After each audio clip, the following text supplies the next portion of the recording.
Boardroom Bound, episode 147, Finding the Right Boardroom Fit for You with Jody Foster.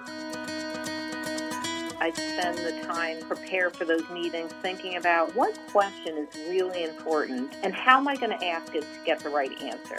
Not the right answer necessarily that I want to hear, but answer to the question that I truly have. And like you said, the key is that you are working with your fellow board members and relying on them and their skill set. Hello, and welcome to this episode of Boardroom Bound. My name is Alexander Lowry, and this is the podcast dedicated to intentional leadership in the boardroom. My goal is to give aspiring existing directors the tips, tactics, and strategies necessary to transform your confidence and build a successful career as a board director. Quick reminder, you can get all of today's show notes at podcast.gordon.edu. And in today's episode, we're speaking with Jody Foster. I'm excited about this because we have not before really covered the opportunities to be a board director at a mutual fund, and this is one of the main spaces that is out there. And Jody has done that successfully for a long time, and she's going to talk what that looks and feels like, and we're going to go over some of the main differences between being a fund director versus a corporate board director, and the responsibilities are starkly different. Really interesting to set it up, and great tips on how you can become a top candidate for this.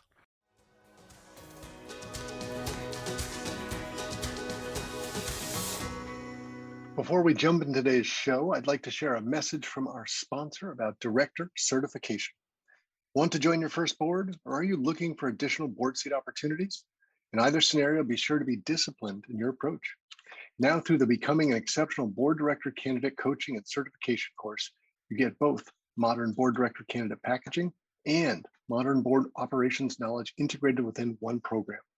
Remember, the key to landing additional or your first board seat is in your packaging. Make the effort to do it right. Program graduates also receive their globally recognized International Board Director Competency Designation upon course completion. It's designed for individuals and groups. You can learn more at bit.ly/IBDC-D. That's bit.ly, bit.ly/IBCDC-D. And now let's jump into the show.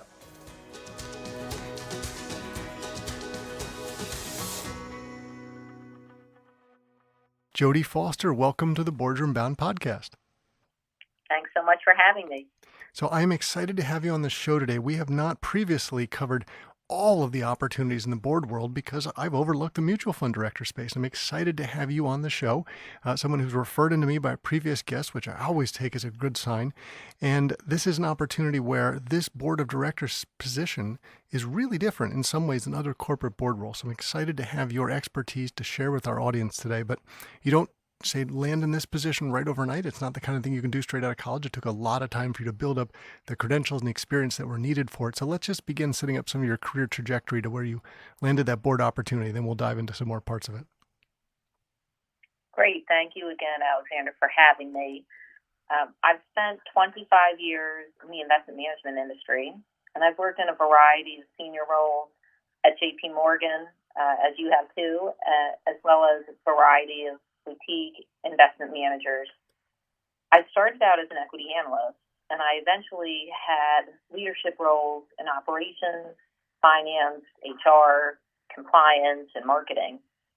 So in 2010, I actually started my own company, Symphony Consulting, to advise CEOs and entrepreneurs across the U.S. and Europe on how to efficiently launch and grow their asset management firm. Since that time, I've advised over 300 funds, and some for more than 10 years at this point. Our firms are hedge funds, private equity funds, mutual funds, and traditional wealth managers. So as you can see, I've spent my entire career really in the investment and asset management space. And to me, those are some of the main check boxes, if I call them that you would be able to tick off there. When I think of the kind of person who's going to be on a mutual fund board, it's probably someone who's experienced in the fund industry / financial services, however you want to think about it. Often it's a qualified financial expert, experience with making investments, probably a portfolio manager, a CIO, those sorts of background and experiences that you're bringing a lot of that knowledge to place. So give us a sense for that career trajectory you talked about, how that actually ended up translating into you getting this board opportunity. Yeah, so I have worked as a COO to many investment funds as I mentioned, and I've worked with a variety of law firms. So about 6 years ago, I received a white paper from one of those firms that was entitled, What Are Mutual Fund Boards Missing? So being curious, I clicked through, and it said that mutual fund boards are missing women, people under the age of 50, and people who understand compliance. So I said, check, check, check, that's me. So I contacted a friend on a few boards, and I asked him how he went about getting on his boards and if my skills could potentially be of value to a mutual fund board. He directed me to a few key people in the mutual fund board world, including a woman that was running an organization called the Mutual Fund Directors Forum.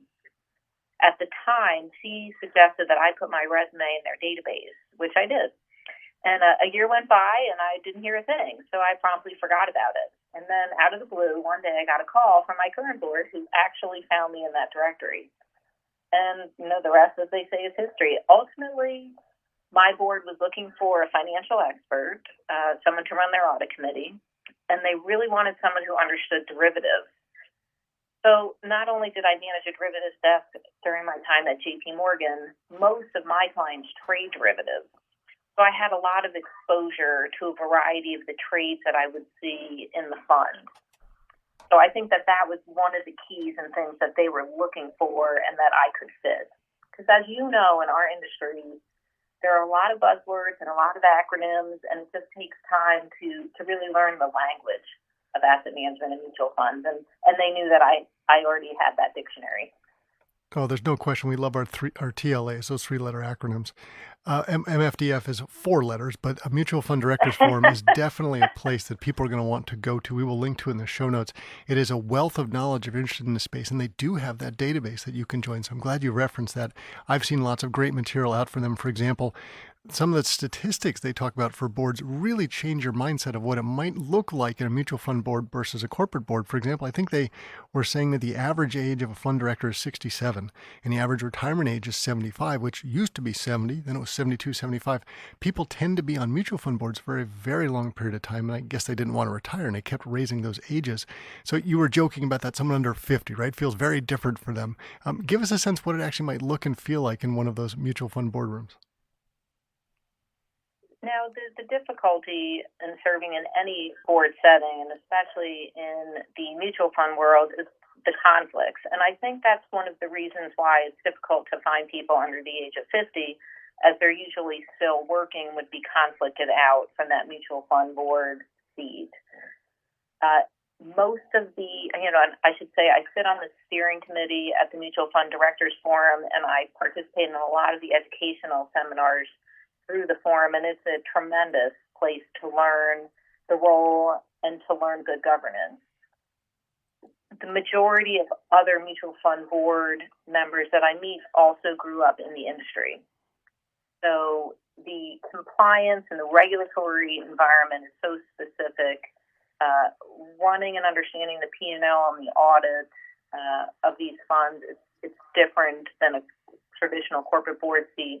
So I think that's why we tend to have other members within the industry after they retire that join us. That's a really good way you put it. I didn't mention it before, but often retirement from full-time employment, unlike most corporate boards, is actually a big part of being, I would say, eligible to a mutual fund board, partly because people have grown up in the industry, have a lot of conflicts around their roles, which people may not necessarily think about from other spaces. So maybe we should make sure we're doing some of the basics here to ensure everyone's on the right page. Maybe you can describe to us, there's probably 2 types of directors in the room. You've got the interested directors and the independent directors. Clearly, in this case, you are an independent director on the organization you're serving with. Perhaps you can compare and contrast those for us. So the interested director for most mutual funds will be the fund advisor or someone representing the advisor. So if you are a large mutual fund complex, it could potentially be the president or the CEO of that organization. It could be someone else within the organization. And they participate in the board proceedings, but there are certain things that only independent board members are allowed to participate in. For example, the audit committee. The independent directors do not have any type of affiliation with the advisor. So oftentimes, if you're thinking about a mutual fund board seat, you have to be pretty diligent to make sure that you don't have other relationships that could potentially conflict you out from that opportunity. For example, for my own company, at one point, I was working for other 40 Act registered products. So they could be mutual funds, ETFs, interval funds, and at some point, I was told that it would be better if I did not have that conflict. So for my personal consulting business now, I just work for private funds. That makes a lot of sense. And the independence is so essential. When you think about a corporate boardroom, one of the easy ways you can imagine someone might be both the chairman and the CEO, right? So clearly, how do you manage yourself? That can feel like a bit of a conflict, but the regulations around the mutual fund boards are so different because those real conflicts exist between the money managers and the shareholders in the fund. So think about setting of fees, payments for the distribution of the fund, the valuation of securities, the risk of self-dealing by the investment advisor. So it's so important that the majority of the board is made up of the independent directors, and it's probably often a super majority in that sense. And so I'd love to hear what this has been like for you, Jody, because when someone can wrap their head around, we probably talk about it enough on this show, that a typical board person is always going to have that duty of care and the duty of loyalty. But you also have, and you were hinting about this before, so many more regulatory responsibilities to be a mutual fund director, all the laws that are in place. You talked about some of those, so the audit and other spaces. You've got to approve the contract with the fund's investment advisor. You got to determine the fair value of the fund portfolio securities, approve the underwriting contracts, approval of the independent accountant, and that list sort of goes on and on. I imagine some people get going, oh, that sounds like a big headache. There's so much regulatory compliance. Why would I want to sign up for something like that? What does it actually feel like for you being involved in the role?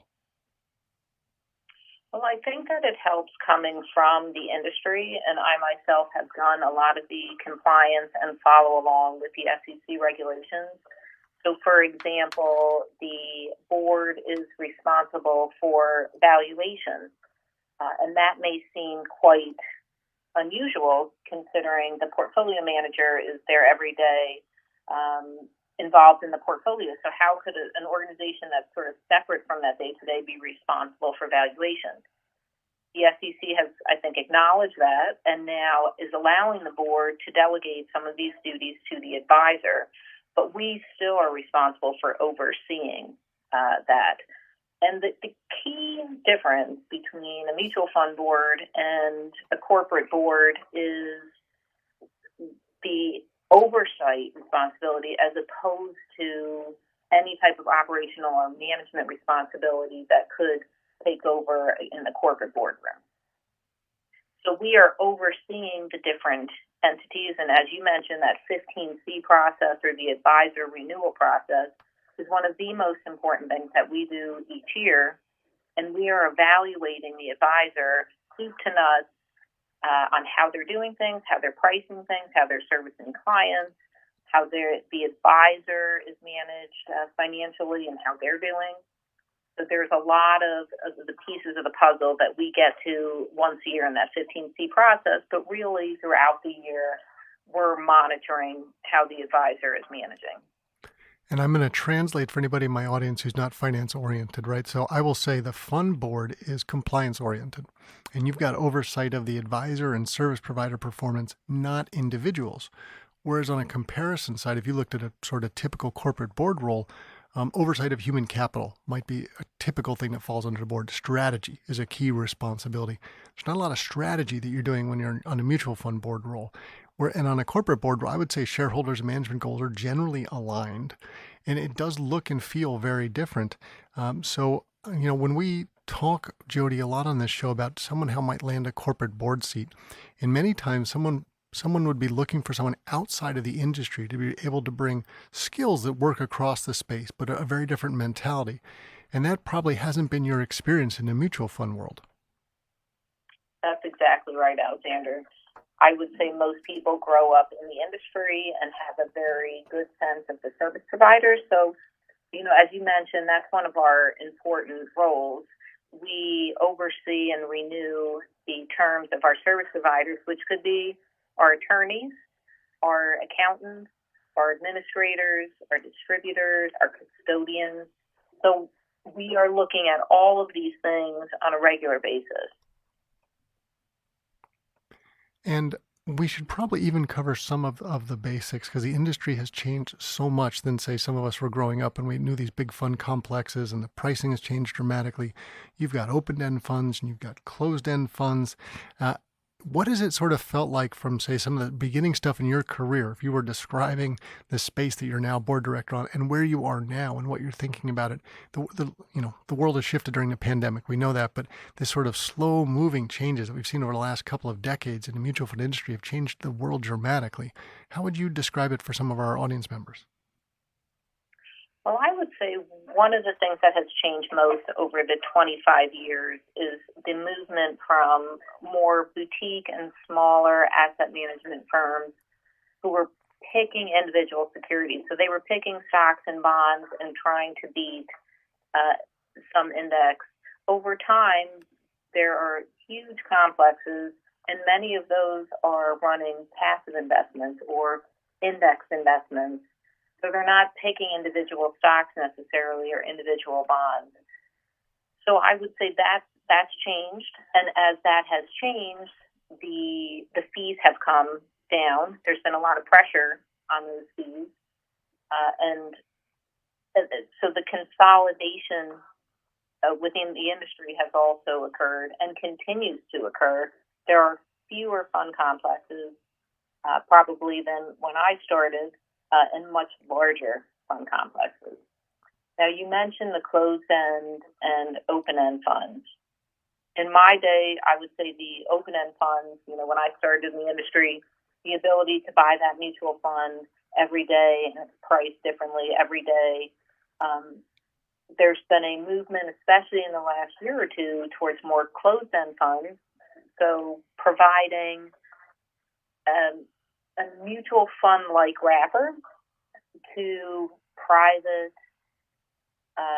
assets. So those private assets could be real estate assets. They could be more of an alternative or hedge fund or private equity-like asset, and allowing someone to come in once a month or once a quarter.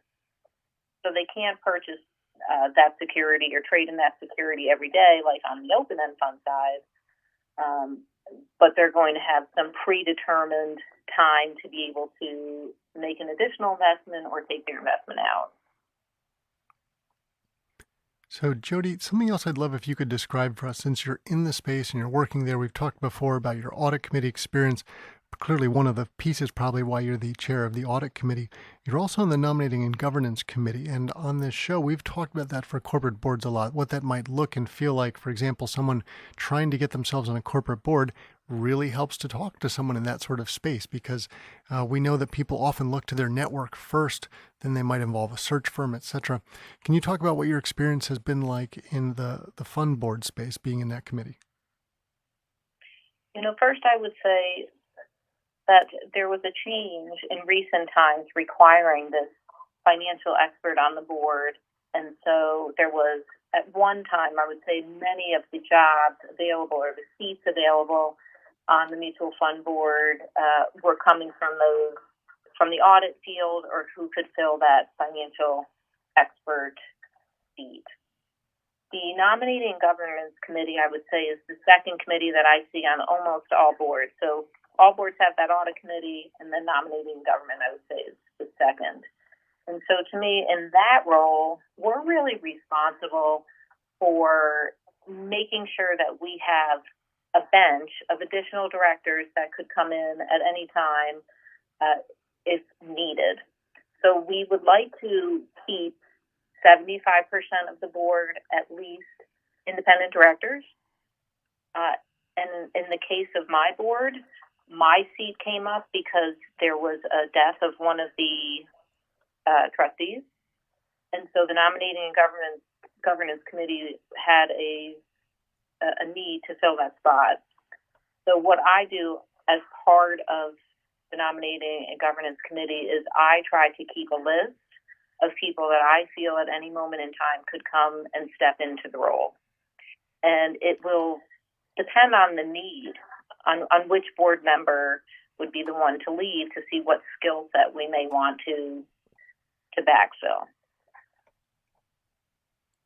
And when you imagine someone in our audience who's listening today going, well, I'd never thought about a mutual fund board opportunity before. That sounds like the right fit for me. I probably work in the industry. I know the lingo. And people are generally being told networking is the most important thing to do in order to play the long-term game and find the opportunities that come up. And I'm sure you've experienced this yourself. Now, you told a great story about being in the database and you just happened to be the right person they picked out. But I'm sure you were doing a lot of work potentially behind the scenes thinking about who you should contact and how you should call. Now that you've been in the role for some time, and let's say about 5-ish years, something like that, you've probably seen some good and bad experiences about how people might be networking, perhaps specifically for mutual fund type boards. Would love if you have any guidance for our audience. No, I would say the Mutual Fund Directors Forum or the Independent Directors Forum through ICI, both are excellent places to meet current directors and aspiring directors. And since COVID occurred last year, I made a concerted effort to try to reach out on LinkedIn to 2 to 3 board members each week to try to have a conversation to see how they were managing through COVID, understanding what their board was thinking about. And for many of the boards that are looking for board members, those selection processes have been put on hold during COVID. So offering to them, if they were going to reignite their search, that I may know someone with the skill set that they were seeking. I think that one-on-one networking is what's key. Getting in front of the right people. Like you said, the beautiful part of our world is every mutual fund board has published in the statement of additional information, the current board members, if there is potentially an open spot, you might be able to garner that information from a established retirement age. Really just getting a good sense of the skill set that may need to be replaced. That information is publicly available to everyone on that fund website. Great top tip there for those who are looking to do the homework, which is always the right thing to do, and then perhaps consider how you spend your time, your energy.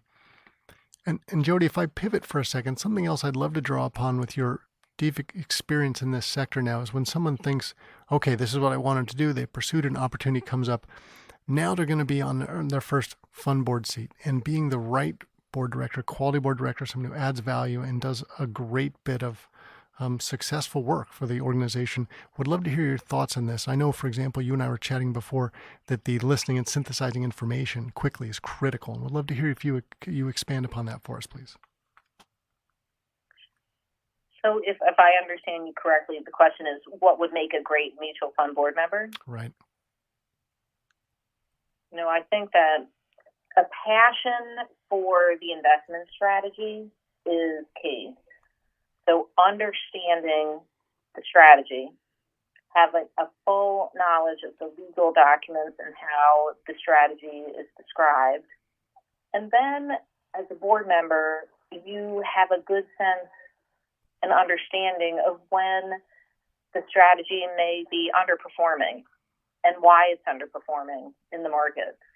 So the first key to me is an understanding of that. And that is the fun part of a board meeting. Getting into the nitty-gritty of the investment strategy is really exciting. And then the second component, more and more to me, the board work is very compliance-focused. So understanding rules and regulations, understanding the changes that are coming and how that may affect your advisor and the board, I think that that's really key. Again, as we've been talking about, oversight is different in that we're not going to be stepping in necessarily or recommending HR changes unless we feel there may be a portfolio management change that's required. But we're just overseeing what is going on and making sure the advisor is being responsive. And the independent legal counsel is key to the entire process.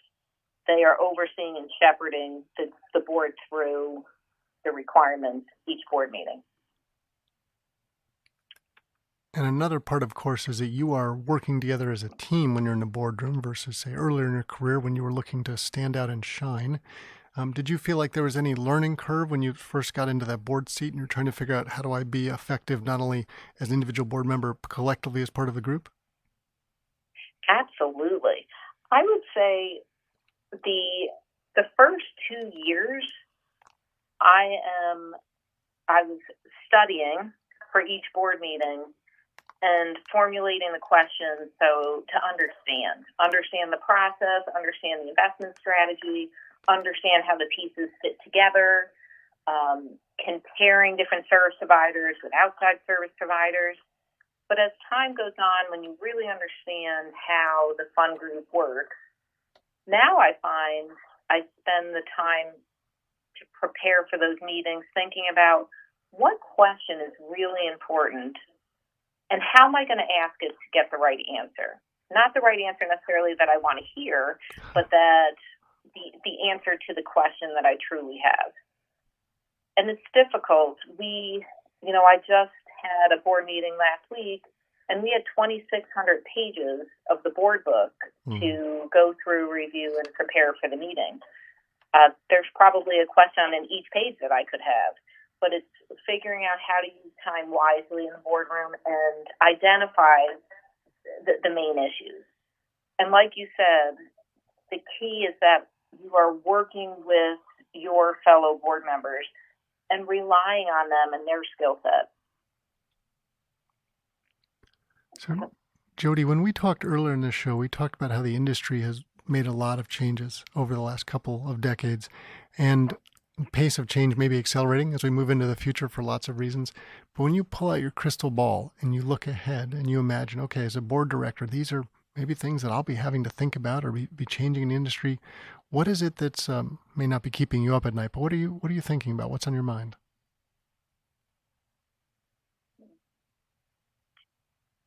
I mean, really, the change in the regulatory landscape is what we end up talking a lot about in the boardroom. So, for example, we have a new derivatives rule, and that's going to change how the advisor is interacting with us and the information that they provide.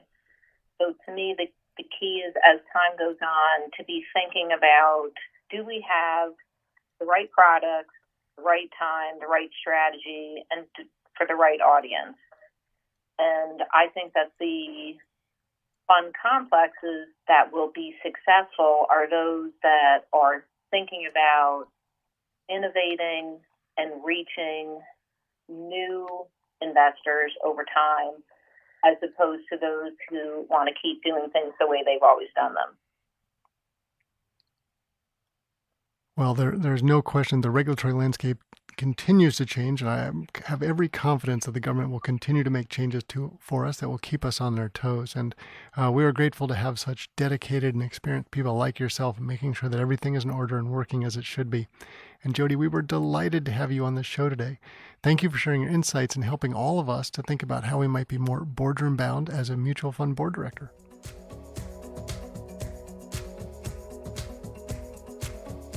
That's it for this episode of Boardroom Bound. I really enjoyed chatting with Jody Foster and her honest assessment of what it takes to be successful as a mutual fund board director and the typical background and experience that someone has, what it looks like to be in that room. And again, it's a very different role from being a corporate board director, but one that can be the right fit for people generally if they've grown up within the financial services complex. Now, if you head over to podcast.gordon.edu, you will find links to all of today's resources. And please know that the Boardroom Bound team and I are so proud to be your go-to podcast for all things that connect, prepare, and empower you to land a board seat. Be sure to subscribe to this podcast so you don't miss any of the high-quality content that we're bringing to you every Wednesday. Thanks for joining me today. I can't wait to share more stories and strategies from brilliant business minds with you again next week. Remember to keep tuning in to be Boardroom Bound.